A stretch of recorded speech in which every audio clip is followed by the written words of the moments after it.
Hello there. Today, we are going to discuss the individual differences. In our lessons, here are the following objectives. The first one, you have to identify the different factors that bring about diversity in the classroom. The second one is to demonstrate a positive attitude towards diversity as an enriching element in the learning environment. And the third one is to come up with teaching strategies that consider student diversity. We have here an advanced organizer. So dito sa left side, makikita mo yung individual differences. At matututunan mo dito under sa individual differences ang individual differences factors followed by the benefits of diversity in the classroom and classroom strategies for student diversity. So before we proceed with the lesson proper, we have an activity. So each of you will provide information about your name, your age, your gender, your nationality, your province, your language or dialects spoken, the hobbies or your interests, your favorite subjects, subject you are best in, subject you find difficult, and your ambition, what you want to be in the future. Dito. And we are going to tally your responses to come up with a class profile. So, siguro, gagawin na lang natin, magtatawag ako ng mga iilan sa inyo and you have to provide information about this. Okay? So, see you mamaya sa class.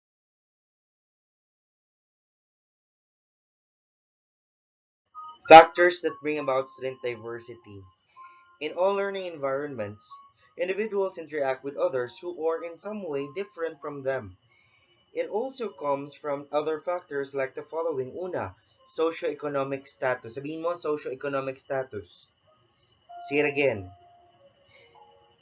Pag sinabi natin socio-economic status, tatandaan mo lang that the millionaire's lifestyle differs from that of the middle income or sa lower income group.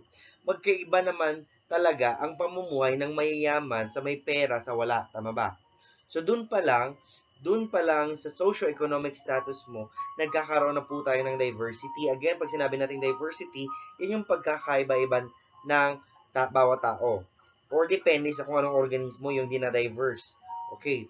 Also, pangalawang factor is thinking or learning style. Sabihin mo, thinking or learning style. Pag sinabi natin thinking or learning style, some of you learn better by seeing something. Di ba? Pag may nakikita ka, natututo ka. Also, by listening, pag may naririnig ka, mas natututo ka.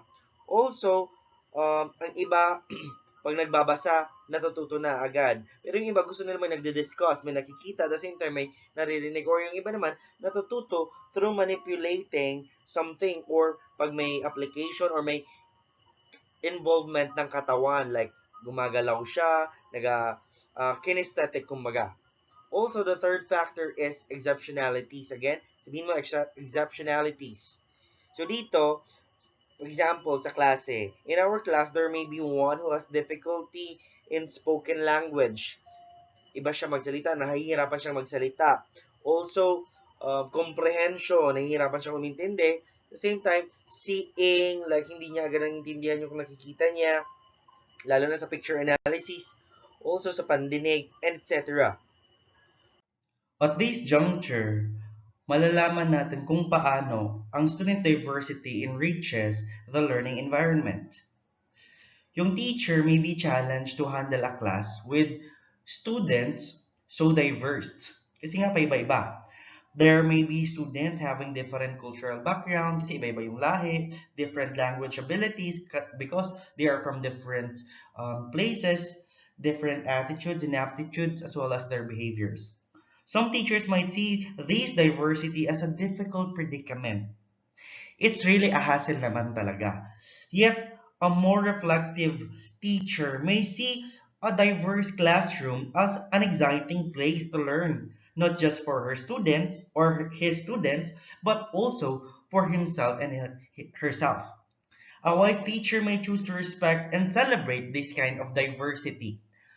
Read on the following examples that I'm going to present to you now. Una, student self-awareness is enhanced by diversity. Again, students' self-awareness is enhanced by diversity. If you're exposing your students to others with diverse backgrounds and as well as their experiences, it serves to help students focus on their awareness of themselves. Kasi nalalaman mo kung anong klase ng ugali meron ka kumpara dun sa iba. Diba? Kasi exposed ka with diverse kind of individuals. When they see how others are different, students are given reference points or comparative perspectives, which sharpen your assessment and their assessment of their own attitudes. Ay, masyado gali ibahan ang ugali ko kasi nakikita ko na si Michael, irog man sinin ugali sa akon, which is ibahan gali. Diba? Also their values as well as the behavior that they are showing. The second one is student diversity contributes to cognitive development. Again, the student diversity contributes to cognitive development. It is the opportunity to gain access sa mga perspectives ng mga kaklase nila, mga peers, and to learn from the others. Rather than yung teacher lang, yung fountain of information, or ikaw lang as the teacher, ang fountain of information, may be especially important for promoting the cognitive development of your students. Supreme Court Justice si William J. Brennan said that the classroom is peculiarly the marketplace of ideas. Marketplace of ideas. Kasi maraming idea ang pwedeng mabuo. Diba? Example, can I have an idea? Pakita daw ako sa answer mo kay para makakuha ako sa idea, diba? If ikaw lang, ibahan, diba? And also, uncertain ka about your answers or about your learnings. Pag nasa loob kasi ng classroom, ang daming utak. Ang daming pwedeng mabuong mga opinion. Ang daming idea ang pwedeng lumabas. So the depth and breadth of student learning are enhanced by their exposure to others, which is coming from diverse backgrounds. So if malaming diversity, if may diversity, may diverse kind of ideas, diba? So student diversity, the classroom brings about different points of view. Kasi nga, dili mo lang point of view ang gina-consider mo, kundi nagkakaigo ka sa idea because of the point of view of your classmate, as well as the varied approaches to the learning process. So, meron tayo to name a few, si Nietzsche, which is a German philosopher, said over 100 years ago, the more affects we allow to speak about one thing, the more eyes, different eyes we use to observe one thing, the more complete will our concept of this thing, our objectivity, be. Kasi nga, ang daming nag-check, ang daming nanonood, ang daming nagbabasa. So, if maraming utak at maraming mata ang nag-check, ibig sabihin, mas objective tayo as to how you're going to interpret that certain thing. The third one is that student diversity prepares learners for their role as responsible members of society. Again, student diversity prepares learners for their role as a responsible member of society.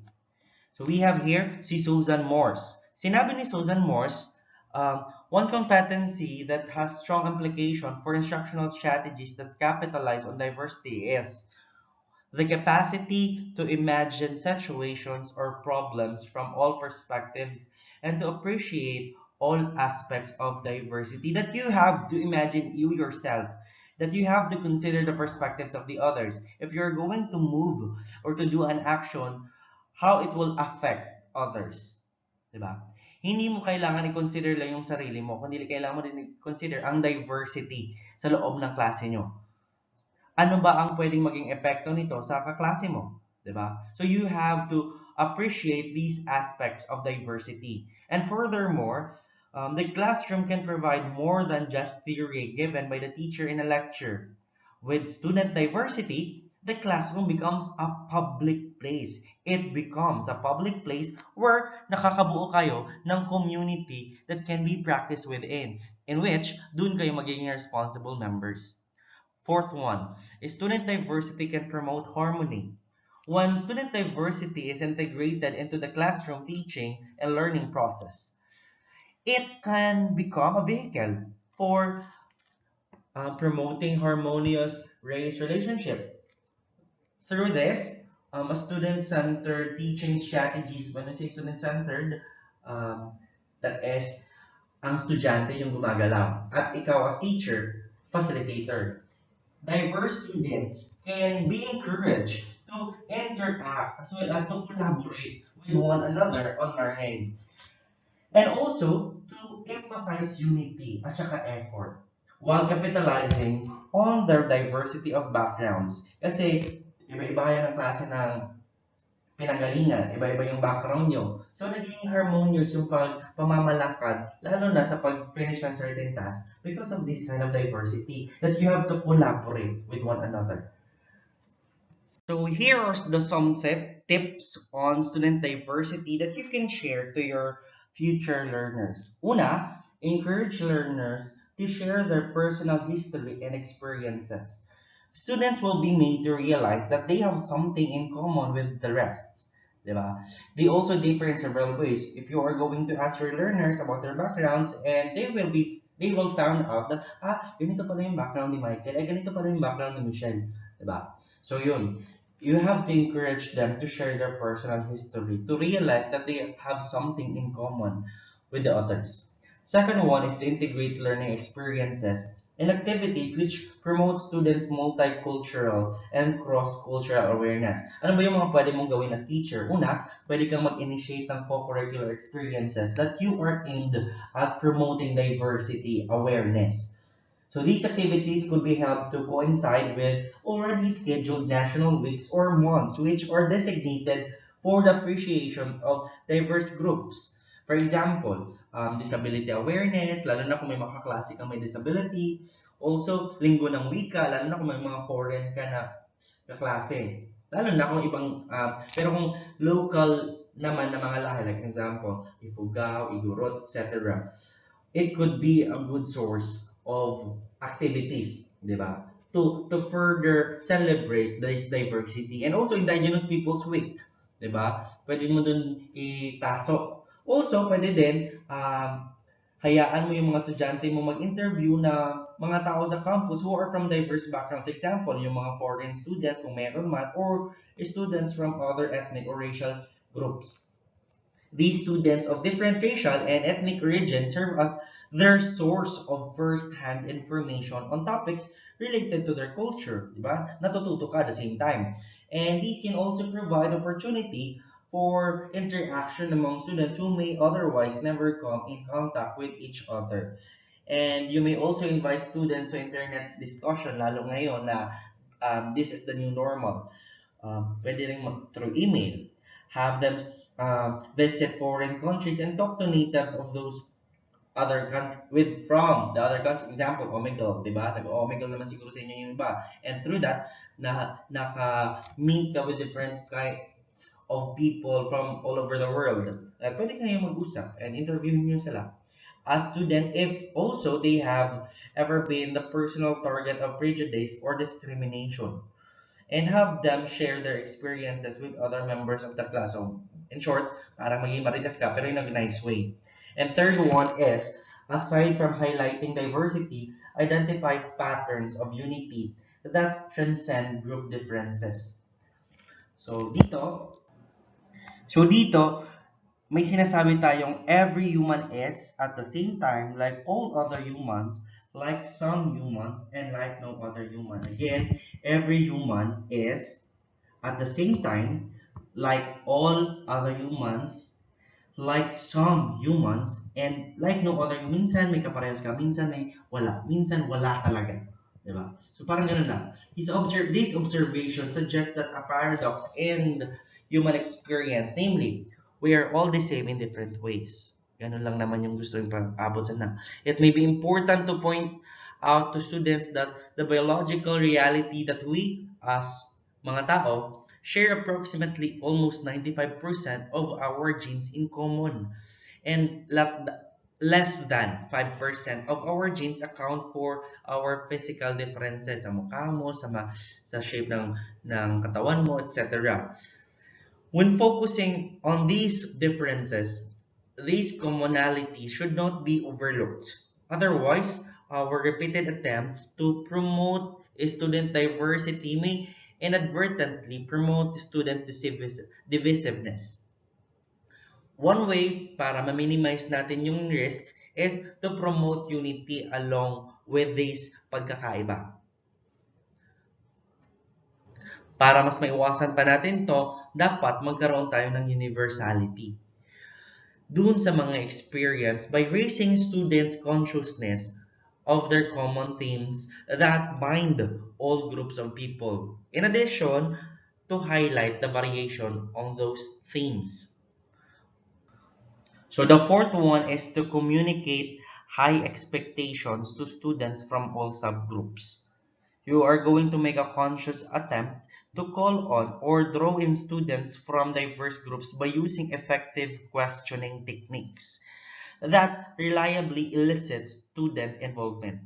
In addition, to consciously calling on them in class, other strategies for drawing in and involving students include una, assigning them the role of reporter in small group discussion. Example, the one reports back the group's ideas to the class, and the second one is having them engage in paired discussion with another classmate with the stipulation that each partner must take turns assuming the role of both listener as well as the speaker.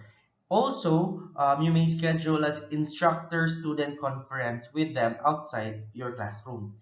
And pwede nyo din gawin, you have to learn the name of your students, especially the foreign names that you may have difficulty pronouncing. This will enable you as a teacher to establish early personal rapport with them, which can later serve as a social or emotional foundation or springboard for encouraging them to participate. In short, you are going to know each of your students. Lalo na, minsan kasi may mga pangalan na foreign. So with that, you have to adjust.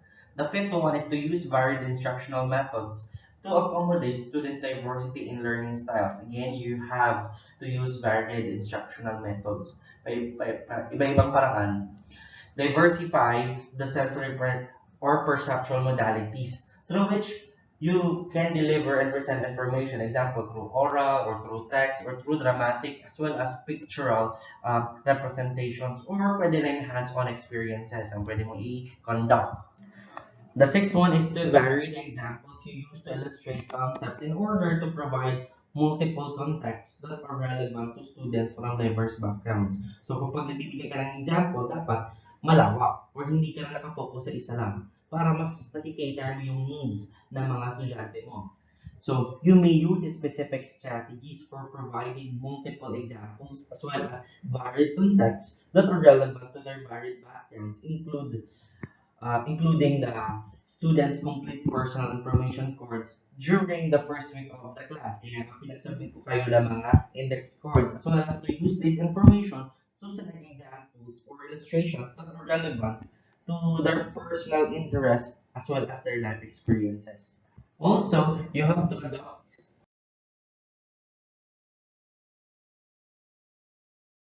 So we have here another tip, which is to adapt to the students' diverse backgrounds and learning styles by allowing them personal choice and decision-making opportunities concerning what they will learn and how they will learn it. So, for example, you may give the learner more decision-making opportunities with respect to their learning task. Una, you have to promote positive student attitudes towards your subject. Also, foster more positive interactions among students. And you have the results in students working more consistently with lesser teacher intervention na student-centered ka dapat. Hindi palaging andun ka. Let them move. Also, when individuals are allowed to exert some control over a task, they tend to experience less anxiety or stress while performing that task kasi mas comfortable sila with the other people. Also, you have to diversify your methods of assessing and evaluating students' learning. Again, you have to assess and evaluate, i-judge mo yung students' learning. You can accommodate student diversity not only by varying what you do with your teaching, but also by varying what you ask to the students to do or to demonstrate learning. In addition to this, pwede mo magkaroon ng traditional paper and pencil test as well as the written assignments. Students can also demonstrate their learning in a variety of performance formats. For example, pwede kang gumawa ng individual oral reports, pwedeng panel presentations, pwede rin group projects, pwede rin visual presentations. Examples sa mga visual presentations natin are concept maps, mga PowerPoint presentations, slide presentations, collage, exhibit, etc. As well as dramatic vignettes, which is nagde-depict or nagpe-present ng live or kahit videotape na lang. So one potential benefit of allowing the students to choose how they are going to demonstrate their learning is that the variety of the options exercised may be a powerful way for them to promote student awareness of the diversity of human learning style. Kasi iba-iba naman talaga tayo ng learning style, di ba? You will have more of assessment in your courses sa mga masunod yun na Prof.Ed subjects. At this juncture, we are going to have a group activity. Yung grupo na lang na ating susundin is your group with your classmates. You have to think of a slogan that celebrates diversity in the classroom. You're going to write this on an illustration board, a 1/8 illustration board, 1/8 sized illustration board, and then you're going to submit this on the next meeting. Okay, so you may now start brainstorming together with your members to come up with a slogan. So see you.